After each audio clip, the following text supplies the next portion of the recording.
અંકલેશ્વર રાજપીપળા ચોકડી ઉપર ઓવરટેક કરવાની લયમાં ટ્રક ચાલક કારને 10 ફૂટ સુધી ઢસડી ગયો. અંકલેશ્વર રાજપીપળા ચોકડી પર ઓવરટેક કરતી વેળા હાઈવાનો ડ્રાઈવર કારને ટક્કર મારી 10 ફૂટ સુધી ઢસડી ગયો હતો. સદનસીબે અકસ્માતમાં કાર ચાલકનો આબાદ બચાવ થયો હતો. અંકલેશ્વર હાઈવે ઉપર અકસ્માતોની વણથંભી વણઝાર યથાવત રહી છે.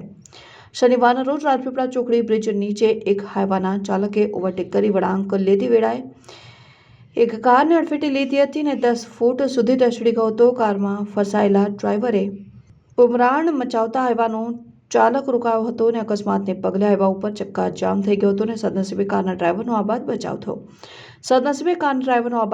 થયો. સ્થાનિક ટ્રાફિક પોલીસ દોડી આવી હતી અને અકસ્માતગ્રસ્ત વાહનને સાઈડ પર કરી વાહન વ્યવહાર રાબેતા મુજબ કર્યા હતા.